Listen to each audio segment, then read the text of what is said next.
Programnya Komrad. Hari ini kita sangat gembira.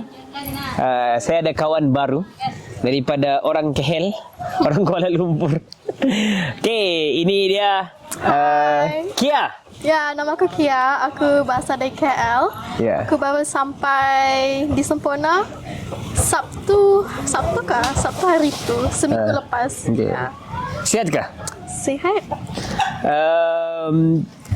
Macam mana perjalanan daripada KL pergi sini? Oh, panjang.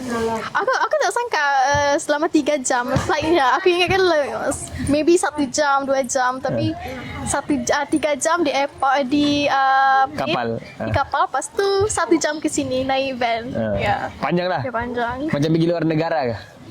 Sikit lah. Ada jet lag kah? Jet lag malam itu aku terus sampai sini. Terus kita tengok movie. Tapi sebelum aku sampai masuk ke sini, aku nampak orang keluar, macam orang kapal-kapal keluar dari rumahnya. Rupanya ada operasi. Ya, masa itu. Jadi aku macam terkejut lah sebab ini like first time lah aku nampak macam ni operasinya. In life, ya. Mungkin kau boleh cerita sikit lagi latar belakangmu. Kau kalau boleh lah. Berapa orang adik-beradik, latar belakang pendidikan. Okay, nama aku Kia. Aku berasal dari Ciras di KL. Aku study di Uni Razak. Aku mengambil public policy. Latar belakangku background education. Aku baru habis internship di Suairam. Ya, jadi di sana kami macam handle case police brutality lah. Ya, aku 6 bulan di sana. 6 bulan di sana. Jadi aku banyak handle case macam case management lah. Lepas tu ada juga advokasi, campaign buat semua. Hari tu kami, masa sebelum aku habis internship, aku ada buat macam event, exhibition lah pasal satu case police brutality ni. Jadi kami buat di Petaling Jaya. Kami macam set up the venue tu macam nampak macam balai polis. And then kami ceritakan kronologi apa terjadi dalam itu. Macam mana dia didera, masa itu didera dan dipukul dan sebagainya. Kamu terbuka lah tu? Terbuka untuk public space. Jadi lepas aku habis internship, aku sedang ambil break jap lah sebab aku pun nak bekerja.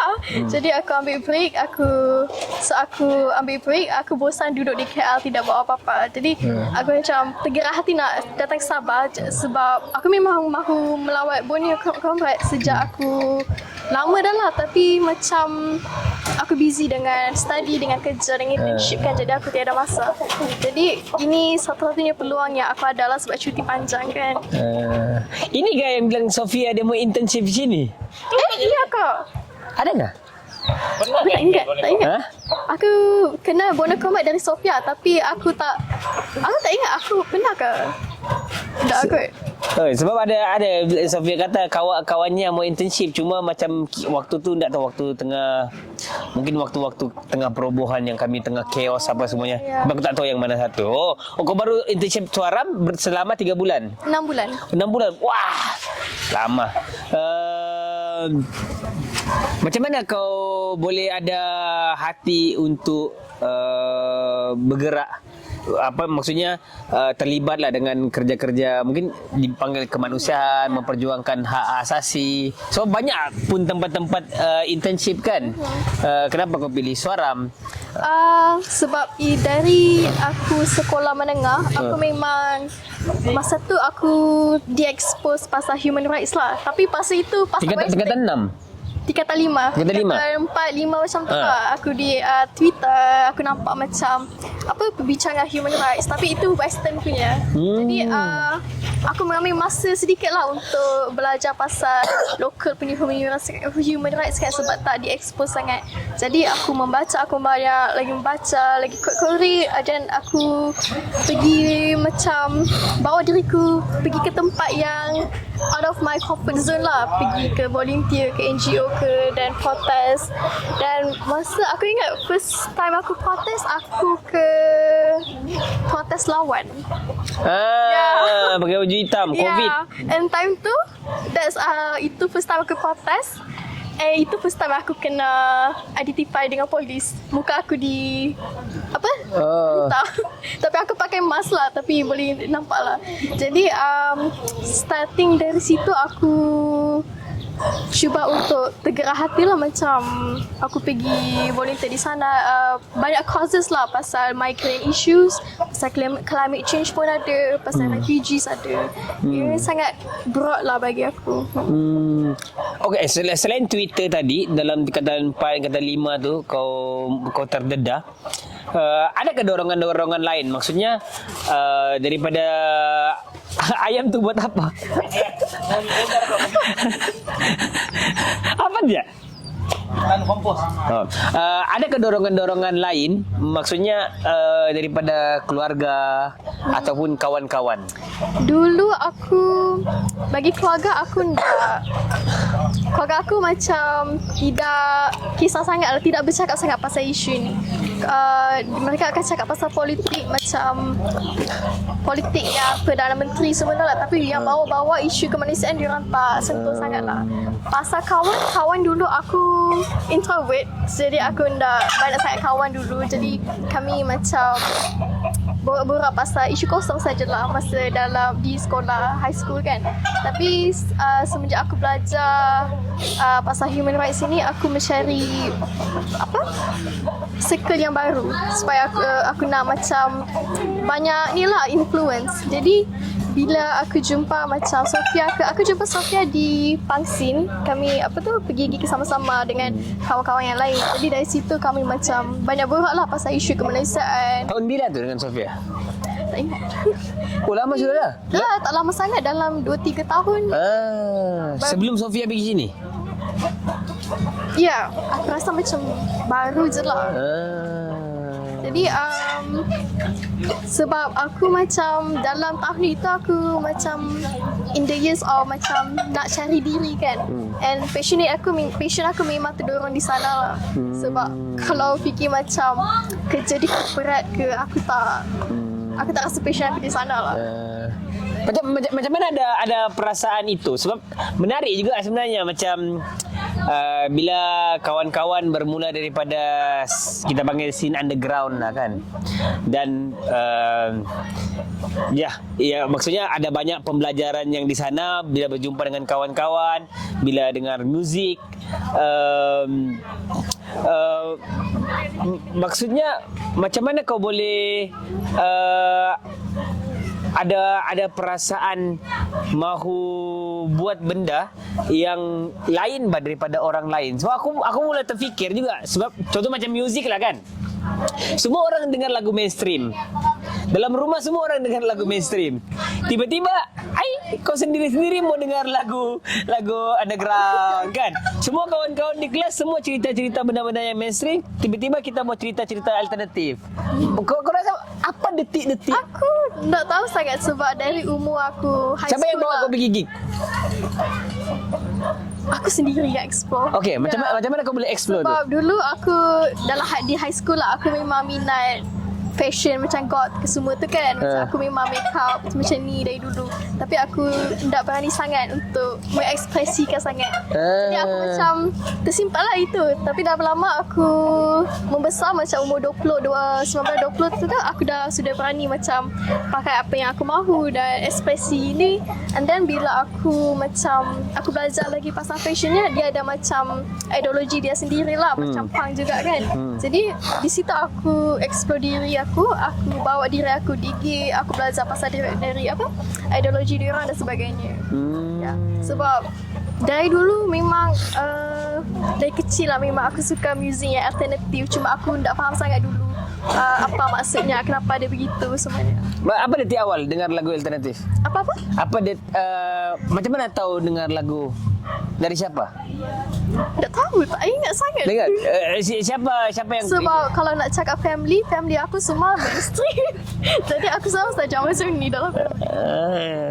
So kan mungkin social media kot, sebab aku social media. explore macam YouTube music, Twitter semua kan. Siapa yang benda-benda yang awal-awal menginspirasi kau? Apa band ke apa? Apa-apalah. untuk kau ke arah okey juga ni. Aku ingat lagi first band yang aku explore mainstream juga lah, The Cure. Starting dari situ aku explore. Lama-lama dah besar aku explore lagi underground lah. Menarik. Aku macam mana? Kadang-kadang kan aku terfikir lah, sama jugalah orang yang pergi underground ke, mau pergi scene aktivisme ke. Kadang-kadang pelik kan, dalam satu keluarga tu dia sendiri yang pergi dengan kau punya lah sekarang, dengan cara kau berekspresi sekarang kan. Secara jujurnya kadang-kadang mungkin daripada awal kau mau buat demikian, tapi di sekelilingmu tidak buat begitu, kau pun susah mau ekspres macam gitu kan. Tapi macam memang pelik lah sebenarnya, macam mana.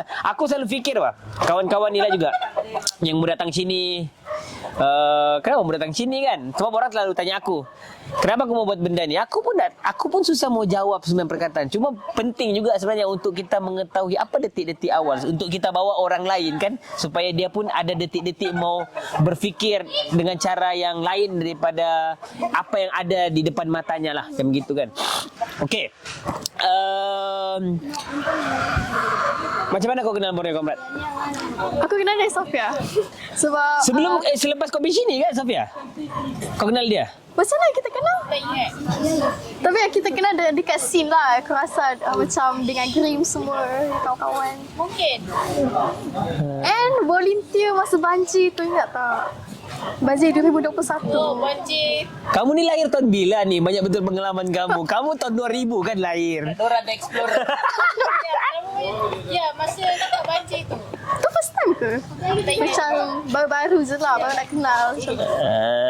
Sebab masa tu 2021 banjir teruk kan di Semenanjung. Lepas tu kami volunteer sama-sama di Hulu Langat. So kami naik 4x4, naik ke ni, tolong orang asli dalam tu.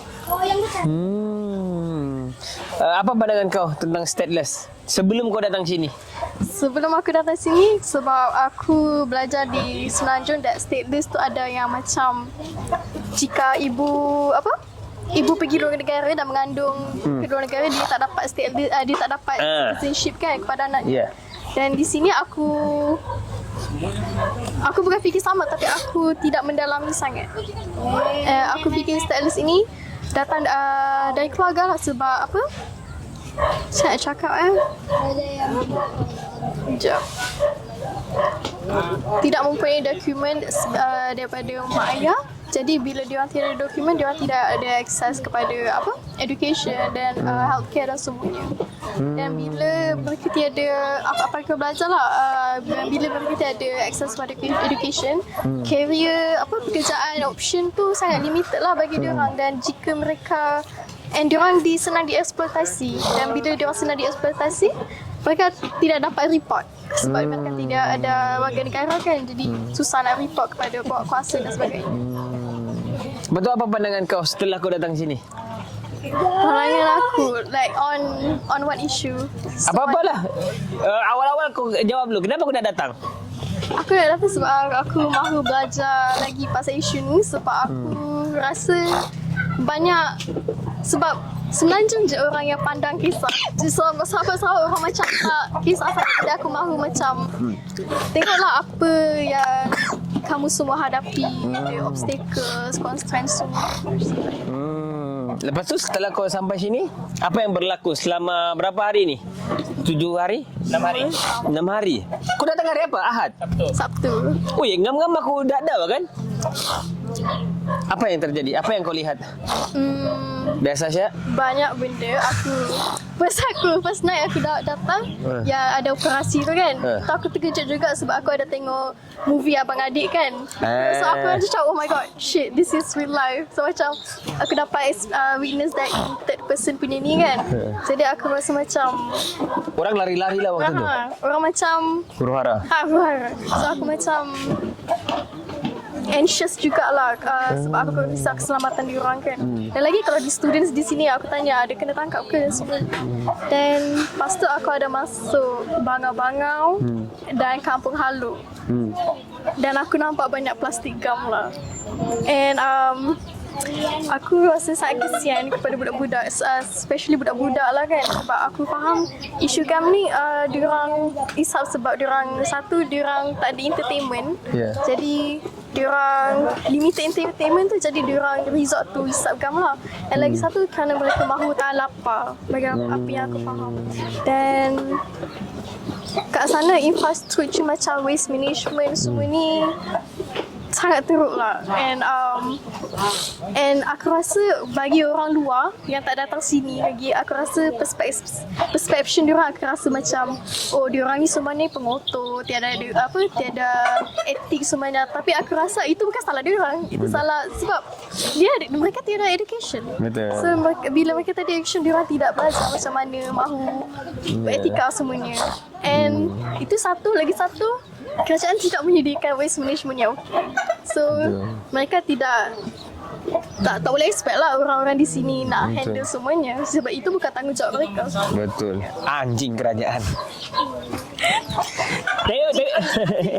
Tapi betul lah. Sebab kalau orang tengok sampah di media sosial kan, banyak juga orang post-post kan, pengotor lah orang rumah atas air apa semuanya. Sampah ni bukan semua datang daripada sini pun. Semua sebab daripada mana-mana, pelancongan apa semuanya dia tarik pergi sini kan. Dan satu lagi, tidak ada sistem pengurusan sampah. Aku dulu selalu berdebat lah di media sosial lah, aku bagi tahu. Kalau di perumahan pun tidak ada sistem pengurusan sampah, kamu tiada kenderaan, kamu pun mungkin tidak urus juga sampah kan. So kalau contoh macam di tempat-tempat lain ada orang boleh bakar. Orang membakar di mana? Rumah-rumah atas air kan. Ya, tadi kau mengajar di kelas. Ya. Kau ajar apa? Aku ajar pasal pendidikan seks. Aku ajar ada cabang-cabangnya lah. Okay. Anatomi, kesihatan seksual. Tapi yang itu aku macam explain. Aku bicara dalam simple lah. Yang aku fokuskan tadi, aku fokuskan keselamatan seksual lah. Sebab banyak, tadi aku tanya mereka tahu tak consent itu apa? Persetujuan. Mereka tak pernah dengar pasal itu. Jadi aku explain persetujuan tu bila mahu buat hubungan itu kena ada persetujuan, tidak boleh paksa atau melanggar boundaries dan sebagainya. And diorang had fun lah in that class dia, sebab mereka belajar sesuatu yang baharu kan, yang tidak pernah didengar sangat. And tadi ada a few student lah macam cerita experience dia sebab ada kawan-kawan dia orang yang tak tahu pasal ini, pasal konsen, jadi mereka macam memaksa, macam buat-buat benda yang macam melanggar boundaries lah. Kenapa kau rasa pendidikan seks ni penting diajar? Sebab satu, kita mahu recognize apa itu keselamatan seksual. Macam mana nak tahu kalau kita kena dirogol atau kena diganggu secara seksual. Dan ada tadi aku ajar pasal grooming juga. Grooming, child grooming, macam pasal child marriage ke. Macam grooming itu macam seorang dewasa ini macam membuat connection emotional untuk membina kepercayaan kepada budak supaya mereka boleh eksploitasi dia. Jadi aku ajar pasal itu. Dan banyak budak-budak tidak tahu pasal itu. And aku rasa itu sangat penting untuk mereka tahu benda itu supaya mereka boleh recognize. Okey. Menarik. Mantap. Pik ada siapa bam kau Pik? Ada. Bam sekarang. Okey. Jadi okey ya. Cuma besok kau pulang silakan. Kau rasa ada ke benda-benda yang kau boleh komen yang kita perlu tambah baik sini? Kita perlu buang ajak ke? Kau cakap saya depan-depan, jadi kita boleh terus Semua orang sign. Nak sangat ke, aku rasa komuniti sini sangat kuat dan aku rasa sangat dijaga. Even kat bawah. Ada yap. Yap, selama menjaga Yap ni. Dan aku suka lah macam komuniti bila masing-masing jaga, masing-masing masak dengan masak sama-sama, mengajar sesama. So aku rasa itu sangat penting lah. And aku juga suka di sini tiada hierarki. Macam students macam boleh ajar sesama. Dan aku suka lah benda itu, sangat menarik bagi aku. Dah ada kami Novin? Apa? Dah ada penambahbaikan yang kita boleh buat? Apa yang suka? Kau cakap biar terus terang. Aku sebenarnya baru jumpa dia ni. Hari inilah betul-betul. Kemarin ada kejap. So aku baru kemalangan menjatuhkan diri sendiri. Dia datang, aku ngam-ngam pergi tawau. Malam tu aku lari dan jatuh. Kemarin, Pam dulu. Pam lu. Aku pam gua sebenarnya macam berdebar-debar aku hari ini, Bang. Sakit. Kau tahu kan benda ni best kan? Aku dulu boleh buat dia macam rokok ya.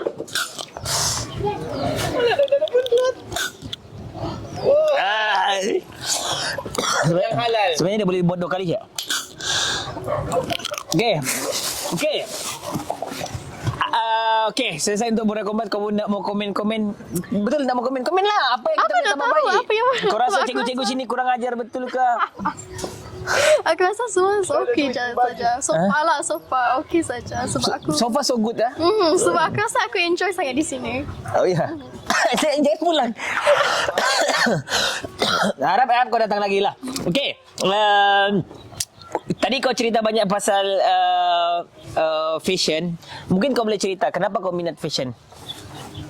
Sebab aku rasa itu salah satu mengekspresikan diri lah. Tapi aku percaya juga that sebab aku datang daripada punk scene kan, underground scene. Aku tak percaya sangat kalau kau nak jadi punk, kau perlu dress macam punk.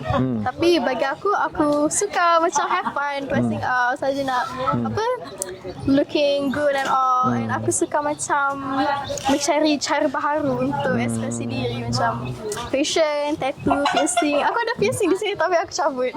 Oh. And aku rasa benda itu sangat, sebab dari dulu lah masa aku kecil aku aku grow up in a controversial household lah. Masa macam semua kena ikut cara tradisional. Jadi aku rasa terperangkap lah. Jadi masa besar aku rasa aku nak explore. Jadi bila aku explore aku rasa free lah. Aku rasa free, aku explore cara diri aku. Dan itulah cara aku mengekspresi diri. Waktu zaman Ajak dulu zaman gotik. Mau. Kau pernah dengar Gotik Malam Medan? Apa itu? Nanti kau search. Gotik Malam Medan. Macam mana? Sebab okey lah, kau cakap kau tadi introvert. Lepas tu kau mau mengekspresikan dirimu, penampilanmu dengan begini, yang mana kita jujur-jujur saja, masyarakat kita sangat tabu kan benda-benda begini. Macam mana kau memulakan? Kau pula introvert kan? Aduh, susah sangat. Mula aku try slow-slow. Aku Apa ya? Bercelak dulu? berselat dulu. Kami Berselat dulu. Mula sikit lah. Sikit dah lopok macam tu. Jadi aku perasan lah ramai macam pelik. Ramai masyarakat macam pandang pelik. Seperti kalau naik kereta api ke apa semua kan. Tapi aku sudah membiasakan diri dengan itu. Jadi cara aku tidak rasa macam alone dalam ni. Aku pergi dekat kawan-kawan aku lah, sebab circle semua macam circle yang sama kan, so macam ekspresi semua sama. Jadi aku tak adalah sering macam seorang-seorang. Kalau naik kereta api pun, kalau aku rasa tak selesa, aku ada kawan aku dan sebagainya. Aku rasa ini yang bagus ya, maksudnya kalau ramai orang yang mau berekspresi sampai ketua sebenarnya dia masih terperangkap. Dia tak berani buat apa-apa. Buat apa, macam pakai baju koyak ketiak macam gitu.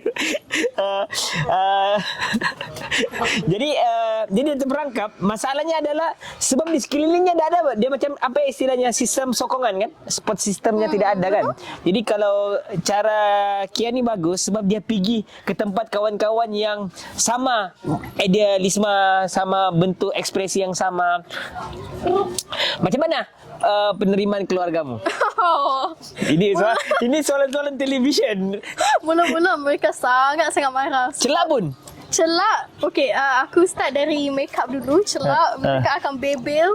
Tapi tak marah lah, macam bebel biasa. Macam dia akan suruh aku dress normal macam tu. Tapi aku biarkan je lah kan, sebebel saja. And then aku dapat piercing aku ini pas di September tu kan. Mereka tahu dan mereka bebel. So aku tambah piercing lagi ke sini. Itu dia orang start marah lah. Jadi ada macam marah teruk, macam sampai bergaduh kan. Jadi, tapi lama-lama mereka macam dah biasa. So aku tambah piercing lagi, mereka macam sudah penat, sudah macam apa?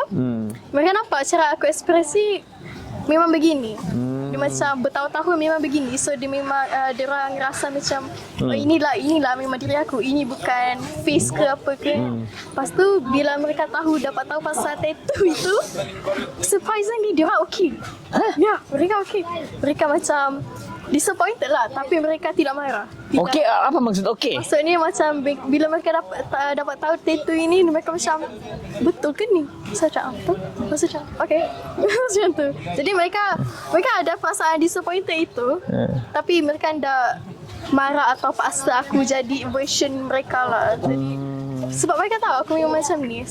Aku rasa itu macam salah satu benda yang aku grateful lah pasal family kan. Sebab selalunya macam aku nampak family lain kalau ada anak macam ni, mereka akan macam bergaduh, saling bergaduh macam sampai keluar rumah. Tapi this why aku macam bersyukur ada family yang walaupun aku lain daripada lain, mereka still masih sayang dan kisah. Mantap. Dulu zaman-zaman kami, zaman gotik malam Medan kan. Aku rasa tahun 9 ya. Semua pakai celah. 2007 kah? Tak lahir lagi kami. 2008. Iya. Semua pakai celah sampai diharamkan lah pakai di sekolah tu kan diharamkan. Siapa Oh, di sekolah? Ya. Kalau di sekolah tu memang kalau cikgu nampak ada yang kena tampar. Memang yang pakai celah, lepas tu mulalah sudah yang macam bertindik-tindik apa semuanya. Zaman-zaman gotik. Zaman-zaman MCR. Bilang sini kau zaman Rohingya. Rohingya ke? Lepas tu macam mana pula dengan tanggapan masyarakat yang biasa, yang bukan kawan-kawan kau lah? Pernah kau rasa diintimidasi? Kalau aku macam masa aku study di universiti, orang macam awal-awal lah, macam first year tu kan macam pandang pelik, macam tak cakap sangat dengan aku. Tapi lama-lama bila aku macam tunjuk aku ni macam biasa, macam gila aku bersosial macam biasa, dan mereka pun okey saja. And ada sebab kami macam sama umur kan, macam ada yang macam something in common, ada something in common macam apa music taste ke. Jadi bila aku share itu punya macam connection itu, mereka macam okey saja. And bila ke macam pensyarah okey saja. And apa tu? Dan pernah kau rasa bully? Tak. Disisikan? Di universiti tak? Luar aku kau dah tak peduli ya? aku tak boleh.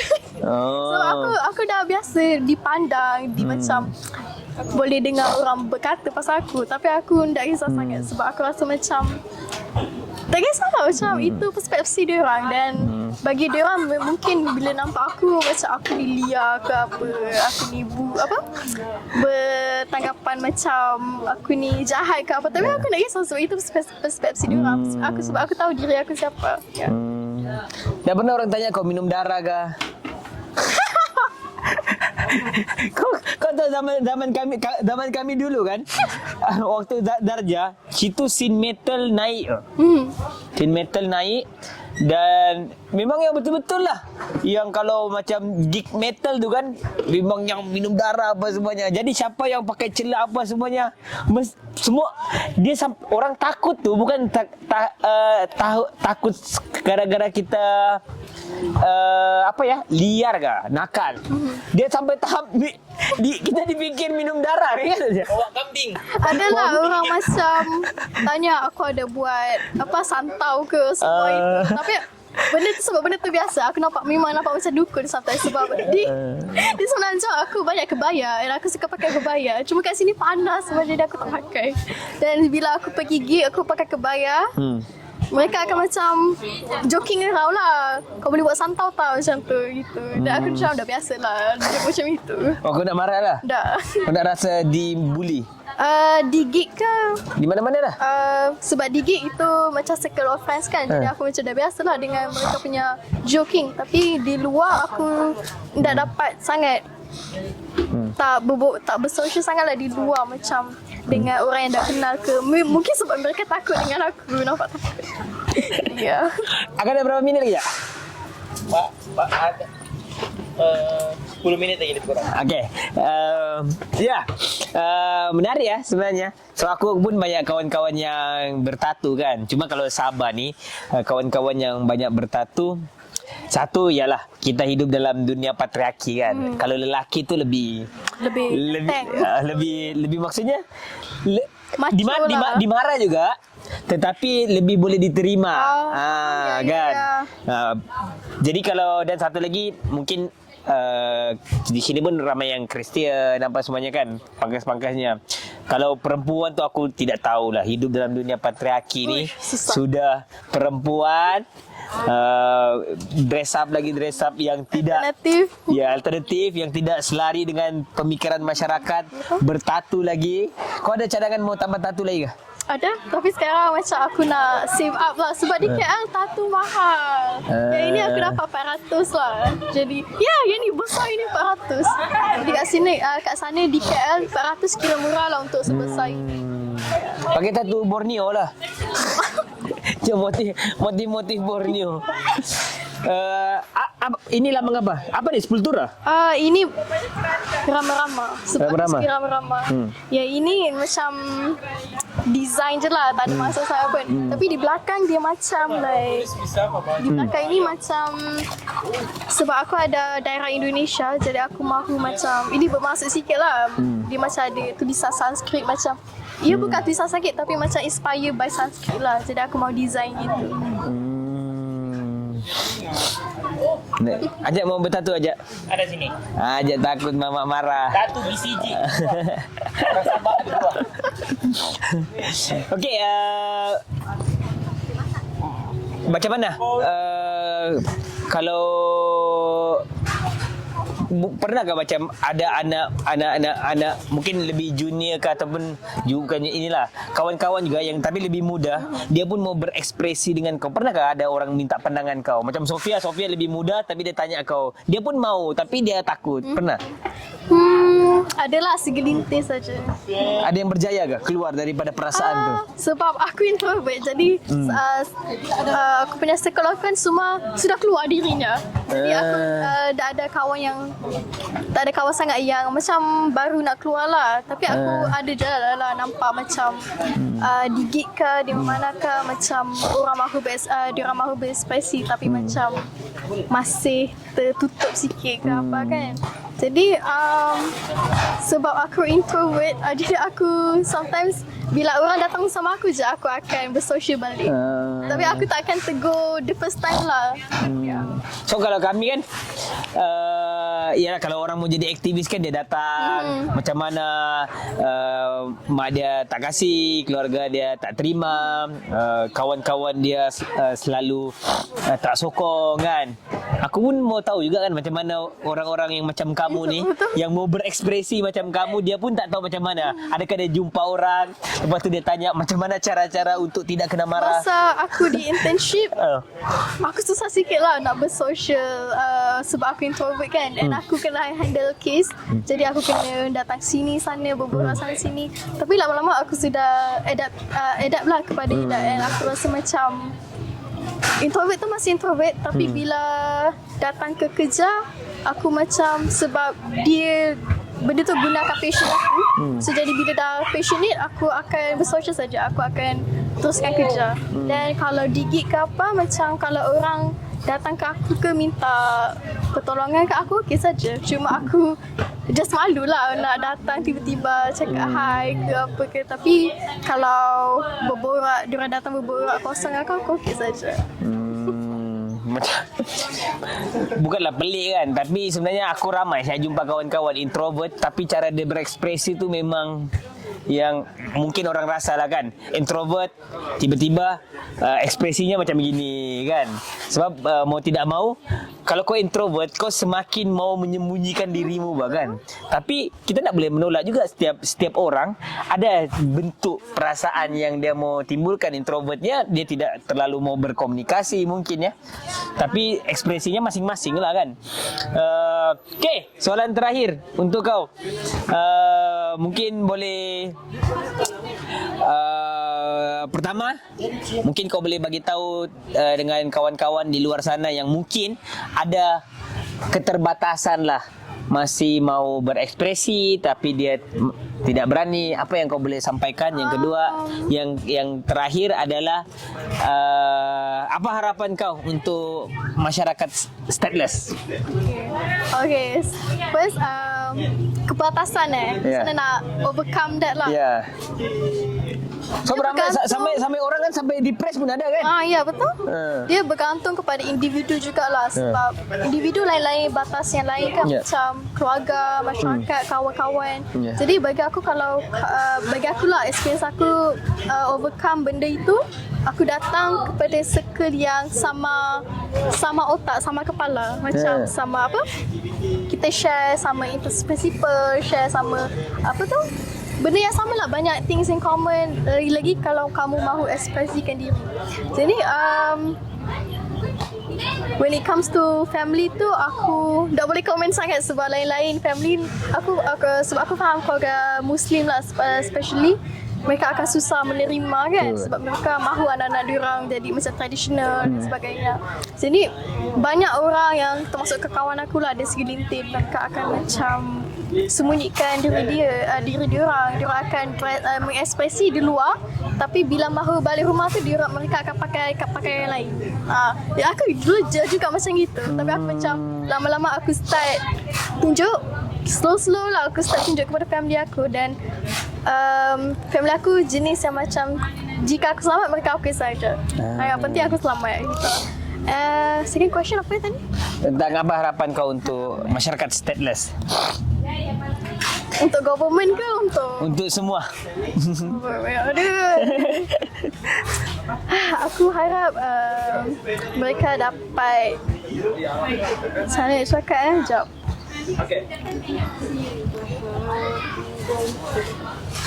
Aku harap keadilan lah.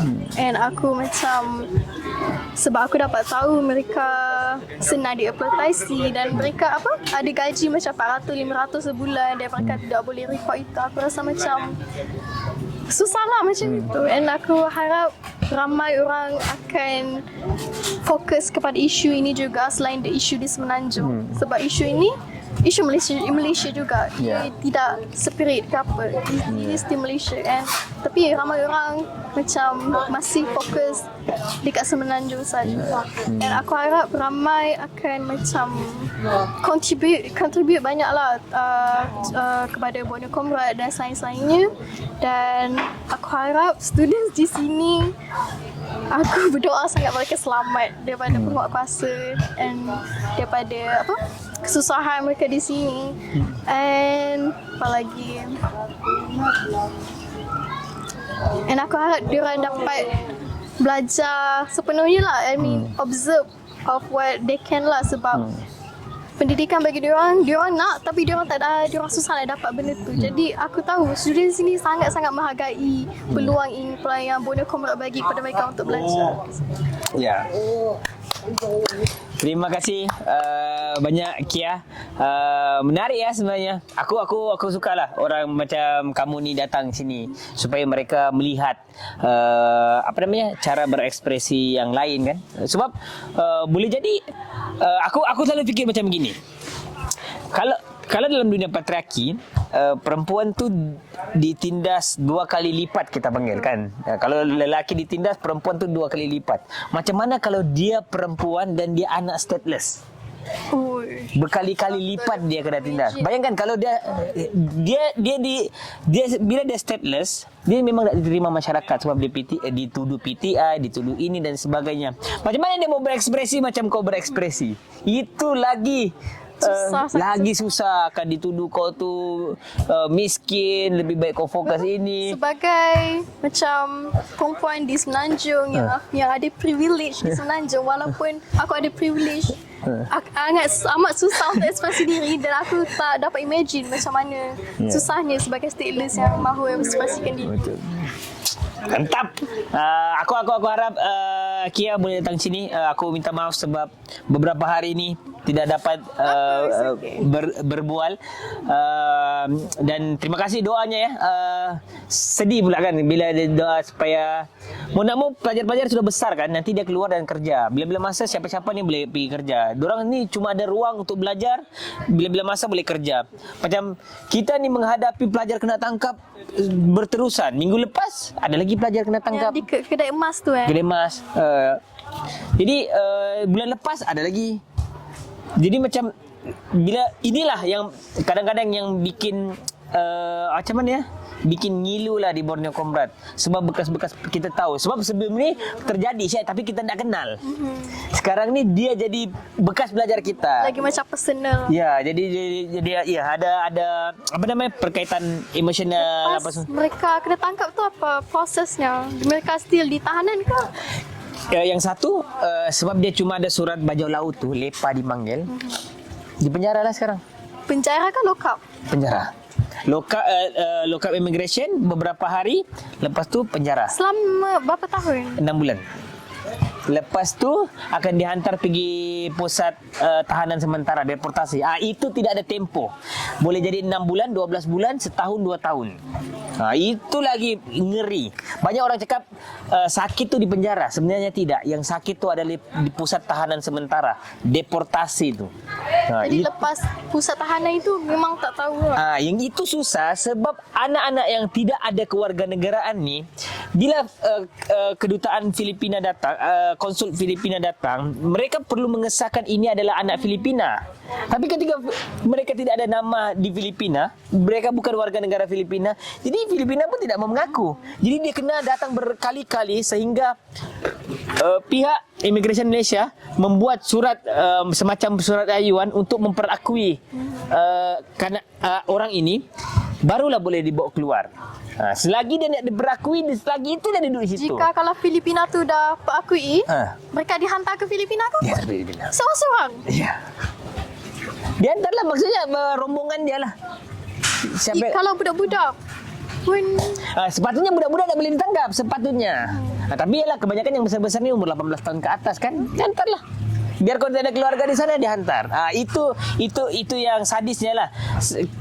Kalau Filipina tidak mau mengakui, kadang-kadang konsul Filipina mengakui sebab ada sesi kemanusiaan saja.